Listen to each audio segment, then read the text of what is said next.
थे। इस बार यह आयोजन और भी विस्तार पाया है। 10,000 एकड़ भूभाग में हमने किया है और 5,000 एकड़ का अन्य पार्किंग का स्पेस भी दिया है जी।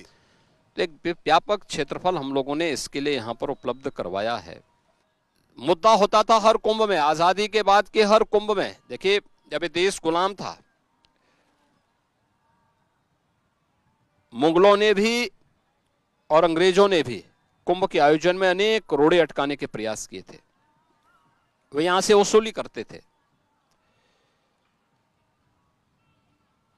उन्होंने उस समय अनेक प्रकार के व्यवधान डालने के प्रयास किए, लेकिन आजादी के बाद भी तो कोई अच्छी सुविधा नहीं दे पाए कुंभ को।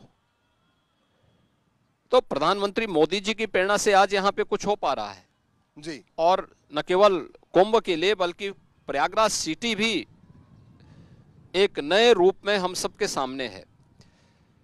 तो जिन लोगों को ये सब डेवलपमेंट का प्लान अच्छा नहीं लगता, किसी न किसी बहाने कोई न कोई विवाद खड़ा करना, वे लोग इस प्रकार की नकारात्मक टिप्पणी करके माहौल खराब करने का कुत्सित प्रयास कर रहे हैं कि वहां भी वक्फ की लैंड है। जी।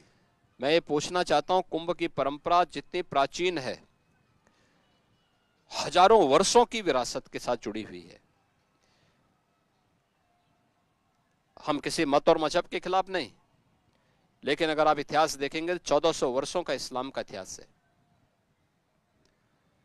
और 1400 वर्षों के अपने इतिहास को कोई हजारों वर्षों की इस विरासत पर थोपने का प्रयास करेगा तो वह कतई किसी को स्वीकार्य नहीं होगा। एक और इसीलिए हम बार बार इस बात को कहते हैं कि जो लोग कुंभ के भूभाग पर वक्फ की लैंड लेने का दावा कर रहे हैं, वक्फ की लैंड की दावा कर रहे हैं, वह मानसिकता किसी पवित्र उद्देश्य से नहीं हो सकती।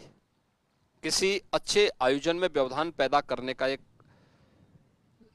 कुत्सित प्रयास हो सकता है और यह कुदृष्टि किसी भू माफिया की हो सकती है। इसलिए वक्फ बोर्ड को वे किसी भू माफिया बोर्ड न बनाए, उसको एक वक्फ बोर्ड ही होने दीजिए। और इसलिए हमने उत्तर प्रदेश के अंदर हम जानते हैं कि होता है उनके आकाओं के द्वारा ये पहले से किया जाता है कि जो प्लॉट खाली है वो प्लॉट हमारा है, इस प्रकार के नारे इनके पहले भी लगते रहे हैं। तो इसके पीछे आप कह रहे हैं कि इनके आका हैं? सभी लोग हैं, वो सब एक ही थाली के चट्टे बट्टे हैं, एक ही थैले के चट्टे बट्टे हैं। कौन है योगी जी लोग? ये सभी वही हैं जिनके समय में जमीनों पे कब्जा करने की एक मुहिम चलती थी और वही लोग आज फिर इस प्रकार के वक्तव्य दे रहे हैं, लेकिन उनके मंसूबे सफल नहीं होंगे। यहाँ कुंभ का आयोजन पूरी भव्यता के साथ, पूरी दिव्यता के साथ आयोजित होगा। आस्था और आधुनिकता का एक महासमागम के रूप में कुंभ देश और दुनिया के एक सबसे बड़े आयोजन के रूप में सामने आएगा। दिल्ली में यूपी बिहार के वोटर को लेकर विवाद हुआ तो यूपी के सीएम योगी आदित्यनाथ ने संगम नगरी में इसका जवाब दिया। आम आदमी पार्टी के संयोजक अरविंद केजरीवाल के फर्जी वोटर वाले आरोप पर योगी आदित्यनाथ ने एबीपी न्यूज से खास बातचीत में कहा, फर्जी वोटर वाले बयान पर सीएम योगी ने पलटवार किया है।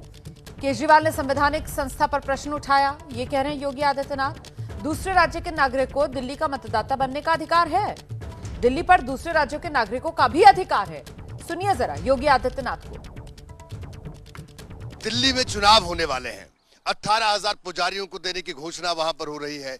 इसके इतर बड़ी बात कि पूर्वांचल, खासतौर पर यूपी और बिहार के लोगों के फर्जी वोट बनाए जा रहे हैं, ये आरोप भी वहां पर लग रहा है भारतीय जनता पार्टी पर। देखिए, सबसे पहली बात तो ये है कि अगर उत्तर प्रदेश और बिहार का व्यक्ति या उत्तराखंड का कोई नागरिक जी दिल्ली के अंदर है, दिल्ली सरकार की सेवा में है, तो उसको वहां का मतदाता बनने का पूरा अधिकार है। दूसरा, मतदाता बनाने का काम लोकल स्तर पर लोकल सरकार करती है, जो राज्य सरकार दिल्ली की है, और भारत निर्वाचन आयोग के माध्यम से बनता है। कोई इसमें सरकार का बहुत हस्तक्षेप नहीं होता है। तो ये कहना कि ये करें तो संवैधानिक संस्था पर प्रश्न उठाने जैसा है। दिल्ली पर जितना अधिकार से अरविंद केजरीवाल का है, उतना ही अधिकार उत्तर प्रदेश, बिहार या देश के किसी भी कोने से आए हुए श्रद्धालुओं का अधिकार दिल्ली पर है। और दिल्ली में वहाँ की सुविधाओं के साथ साथ वहाँ के विकास में भी वो योगदान देता है, तो वहाँ मतदाता बनने का उसको पूरा अधिकार होना चाहिए।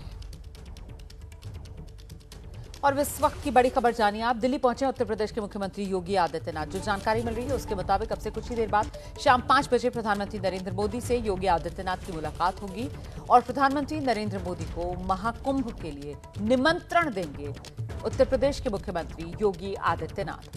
13 जनवरी से महाकुंभ की शुरुआत होने जा रही है और ऐसे में आज 10 जनवरी उत्तर प्रदेश के मुख्यमंत्री योगी आदित्यनाथ दिल्ली पहुंच गए।